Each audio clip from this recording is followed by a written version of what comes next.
बिस्मिल्लाहिर्रहमानिर्रहीम। प्यारे दोस्तों, आज मैं आपके लिए बहुत ही दिलचस्प और एक अनोखी कहानी लेकर आया हूँ। इस कहानी में एक माजूर सिपाही किस तरह एक शहजादी से शादी करता है और किस तरह पूरी सल्तनत का बादशाह बन जाता है, क्या काम करता है जिसकी वजह से उसकी शादी एक शहजादी से होती है और उसको मुल्क का बादशाह बना दिया जाता है। तो चलिए शुरू करते हैं आज की वीडियो। कदीम जमाने में एक बादशाह हुआ करता था जिसकी 12 बेटियां थीं, यानी 12 शहजादियां। उनकी खूबसूरती क्या कहना, तमाम एक से बढ़कर एक थीं। बादशाह ने उनकी शादी का फैसला कर लिया, लेकिन राजा को एक ऐसे राज का पता चला जो कि हैरान कर देने वाला था। सभी 12 शहजादियां रात भर रक्स किया करती थीं। किसी को भी पता नहीं था कि वो कहां जाती थीं। बादशाह निहायत परेशान हो गया। उसने किले के सारे दरवाजे बंद करवा दिए ताकि शहजादियां बाहर न जा सके, लेकिन उसकी तमाम कोशिशें नाकाम हो गईं, क्योंकि उसने देखा कि उनके जूतों में छेद हो गया था।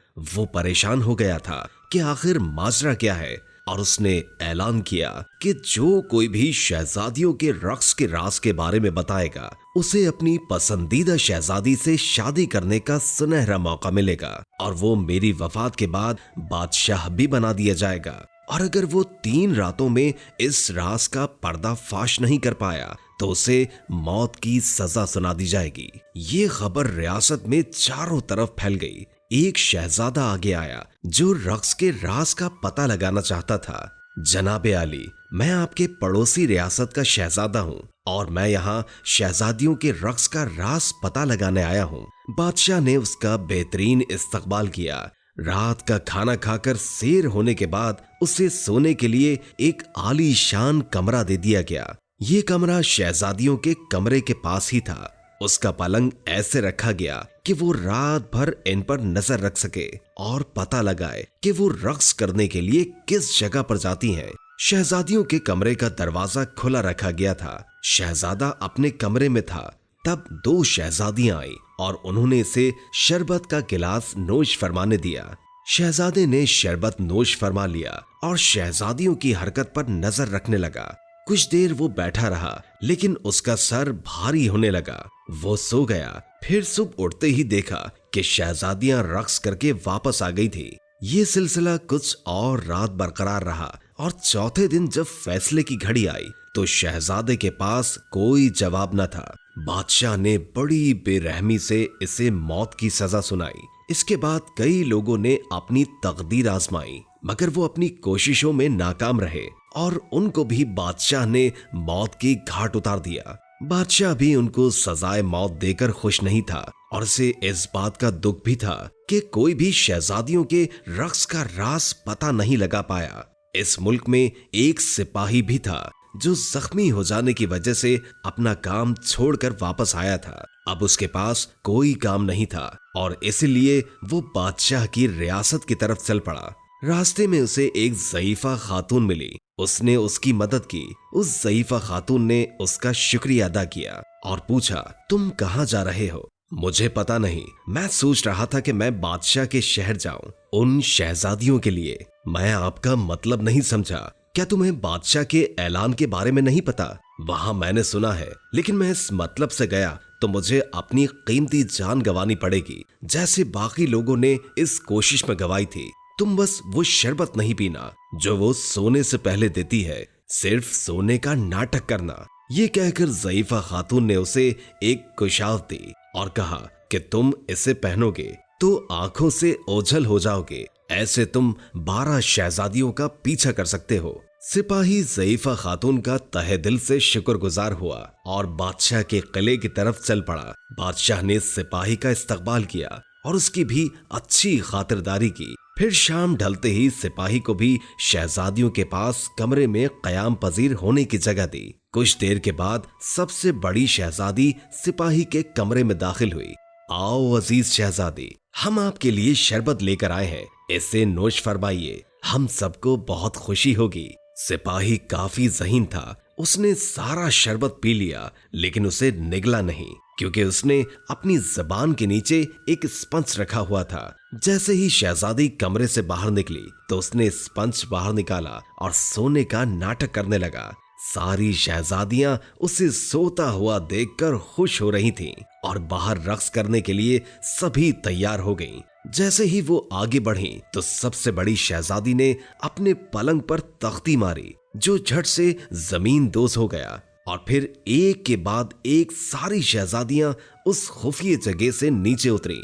सिपाही ये सब कुछ देख रहा था। उसने तुरंत वो कोशाफ पहनी जो उस ज़ईफा ने उसे दी थी और उनका पीछा किया। आधे रास्ते नीचे उतरने के बाद सबसे छोटी शहजादी खौफजदा हो गई।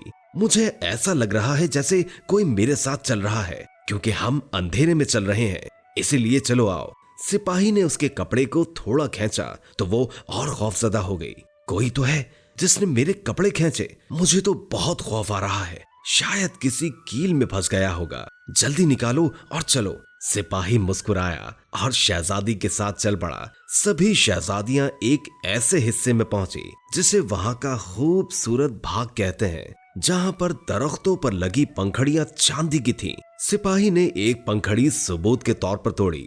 जैसे ही उसने पंखड़ी तोड़ी तो वहां एक जबरदस्त आवाज आई, जिससे छोटी शहजादी फिर से खौफजदा हो गई। क्या तुमने ये आवाज सुनी? हाँ, यह आवाज गोलियों की सलामी की थी, क्योंकि एक और आदमी से हमें छुटकारा मिला।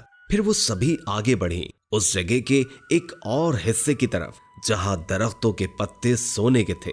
सिपाही ने एक सोने का पत्ता तोड़ा। फिर से एक जोरदार आवाज आई। बड़ी शहजादी ने अपनी छोटी बहन से इसे अनदेखा करने को कहा। आगे बढ़ते बढ़ते सारी शहजादियां ऐसी जगह पहुंची जहां हीरे ही हीरे थे। सिपाही ने यहाँ भी एक हीरा तोड़ा।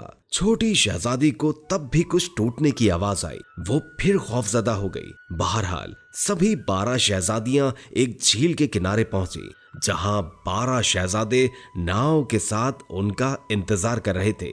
हर एक शहजादी एक एक शहजादे के साथ बैठ गई। सिपाही ने छोटी शहजादी के साथ बैठने का फैसला किया। शहजादी, आज कश्ती कुछ ज्यादा ही वजनी लग रही है, मुझे इसे चलाने में काफी जोर लगाना पड़ रहा है।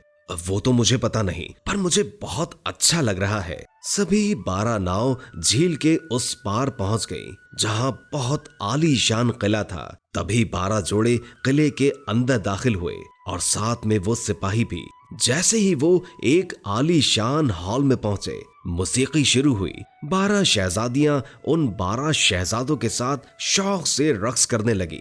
ये आलम सुबह के 3 बजे तक चलता रहा। तब तक उनके जूतों में छेद हो गए थे और उन्होंने वापस जाने का फैसला किया। शहजादों ने शहजादियों को वापस झील के उस पार पहुंचा दिया। इस बार सिपाही बड़ी शहजादी के साथ बैठा था। वो सब अपने कमरे की तरफ पहुंचने ही वाली थी, तभी सिपाही दौड़ा और अपने बिस्तर पर सो गया। जब कमरे में शहजादियां पहुंची तो धीरे से चौकन्ना हुई और बड़ी शहजादी ने कहा, सब ठीक है, चलो अब हम अपने बिस्तर पर कपड़े बदलकर सो जाते हैं। ये सिलसिला कई रात तक चलता रहा। सिपाही उनका पीछा करता और सबूत भी अपने साथ लेकर आता और इनसे पहले पहुंचकर सो जाता। जब फैसले की घड़ी आई तो बादशाह ने सिपाही को बुलाया। आलीजा, सभी 12 शहजादियां अपने कमरे से जमीनी सुरंग से जाती हैं, जहां आपके किले के नीचे एक और किला है। उसने सारी कहानी तफसील से सुनाई। बादशाह ने सभी शहजादियों की तरफ देखा, जो ये सारी बातें एक बड़े से पर्दे के पीछे सुन रही थीं। क्या ये सच है? मेरे पास इसका सबूत भी है अलीजा।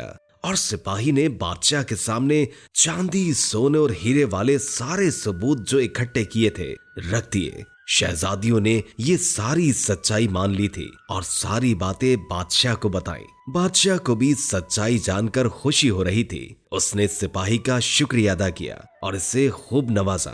तुम मेरी कौन सी बेटी से शादी करना चाहोगे? वैसे तो मेरी उम्र हो गई है, इसलिए मैं आपकी सबसे बड़ी बेटी से शादी करना चाहूंगा। बादशाह ने अपने सिपाहियों को शादी की सारी तैयारी करने का हुक्म दिया और उसी दिन शादी की सारी रस्मात पूरी कर दी गई। सिपाही बादशाह की वफात के बाद उस मुल्क का नया बादशाह बन गया और फिर सभी राजी खुशी रहने लगे।